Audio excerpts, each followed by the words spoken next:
गोविंद गोविंद हरे मुरारी, हे नाथ नारायण वासुदेव।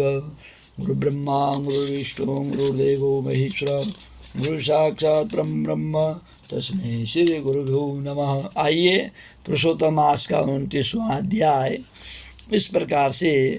उस लोभी के ऐसे वचन सुनकर दूत बोले, क्या तुमने भारी कार्य नहीं किया? जब उस बंदर ने कहा कि मुझे इस प्रकार का विमान कैसे मेरे को लेने के लिए आया, मैं तो पापी हूँ, मैंने तो कोई पुण्य भी नहीं किया, तो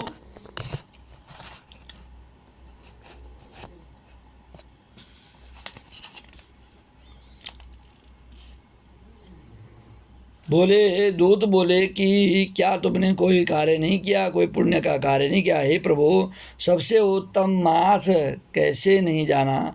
यह पुरुषोत्तम मास नाम से विष्णु का प्रिय है तथा महापवित्र है। उसमें तुमने ऐसा तप किया जो देवताओं को भी प्राप्त नहीं हो सकता। हे महाराज, वन में बंदर के देह में तुमने इसका प्रभाव नहीं जाना। अनजाने में मुख के रोग से तुम्हारा निराहार व्रत हो गया। तुमने बंदरपन की चपलता से वृक्षों के फल तोड़कर पृथ्वी पर फेंक दिए। उनसे दूसरे मनुष्य तृप्त हो गए और बंदर के बड़े भारी दुख से पानी भी नहीं पिया। और जो तुम्हारे मुख में दर्द है, पीड़ा है, उसके कारण आप पानी भी नहीं पी पाए, इसलिए तुमसे अनजाने में बड़ा भारी तप हो गया। फलों के गिराने से परोपकार भी हो गया। इस तीर्थ में 5 दिन गोते भी खाए। इसी से पुरुषोत्तम मास में तुम्हारा स्नान का फल भी हो गया। इस तरह तुम रोगी का अनजाने तप हो गया, सो यह सब फल सफल हो गया। श्री नारायण बोले, इस तरह कहे हुए अपने भाग्य को सुनकर वह गोलोक को चला गया। श्री नारायण बोले, इस आश्चर्य को देखकर सब देवता चकित हो गए और पुरुषोत्तम मास की बड़ाई करते हुए अपने अपने स्थानों पर चले गए। नारद जी कहने लगे, हे तपोधन, आपने जिनके प्रथम भाग का कृत्य कहा, पिछले भाग का कृत्य कहो। पिछले भाग का कृत्य कैसे करना चाहिए, कृपा करके यह भी कहिए। श्री नारायण बोले, प्रातः काल का कर्म विधि के समाप्त कर फिर मध्याह्न काल की संध्या तिलों से अर्पण करें। अतिथि के लिए द्वार पर देखें। जो अतिथि भाग्य से गौ के दोहने के समय शाम के समय आ जाए तो उसकी पूजा करें। अत्यंत भक्ति से यथाशक्ति आनंदित होकर के उसको संतुष्ट करें। भगवान यम कहते हैं कि फिर पूर्व की तरह मुख करके मौन होकर के शुद्ध सुंदर पात्र में अन्न की सराहना करता हुआ भोजन करें। पहले स्वाहा के अंत में ओंकार का उच्चारण करें। घी से लपटे हुए 5 ग्रासों को बिना दांत लगाए जिह्वा से निगल जाएं। फिर मन लगा करके पहले मीठा भोजन खाएं।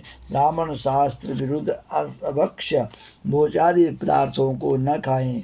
सुखावासी भोजन भी अभक्ष्य कहा गया है। भोजन पर बैठकर श्रेष्ठ मार्ग का विरोधन न करें। श्रेष्ठ शास्त्र के आश्रय से परब्रह्म श्री कृष्ण की प्राप्ति होती है। फिर बुद्धिमान पुरुष सर्वत्र आजीविका न हो तब भी एकाग्र मन होकर के 2 घड़ी आत्म विद्या का श्रवण करें। फिर यथाचेष्ट अपना काम धंधा करें। मतलब अपना कितनी भी व्यस्तता हो फिर भी बोला थोड़ा सा 2 घड़ी अपने लिए अवश्य निकालें, भगवान का नाम अवश्य लें।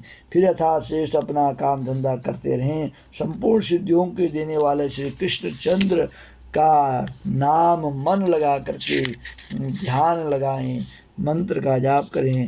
सूर्य के अस्त होने पर तीर्थ अथवा घर पर जा करके हाथ पैर धो करके शाम काल की संध्या करें। सायं काल की संध्या करके अग्नि को आहुति देकर अनुचरों सहित अल्प भोजन कर बैठ जाएं। भोजन कर तकिया आदि सहित कोमल शैया पर सोएं। गृहस्थी पुरुष सदैव भली प्रकार से गृहस्थ के कर्मों को करें। हिंसा नहीं करनी चाहिए, सत्य बोलना चाहिए, सब प्राणियों की रक्षा करनी चाहिए, दया करनी चाहिए। यह सब गृहस्थियों के लिए धर्म कहे गए हैं।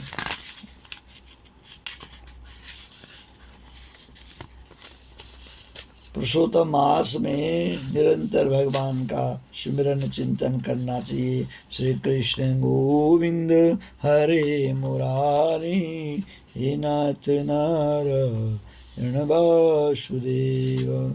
श्री कृष्ण गोविंद हरे मुरारी, हे नाथ नारायण वासुदेव। हे नाथ नारायण वासुदेव, हे नाथ नारायण वासुदेव। बोले बाल मुकुंद भगवान की जय।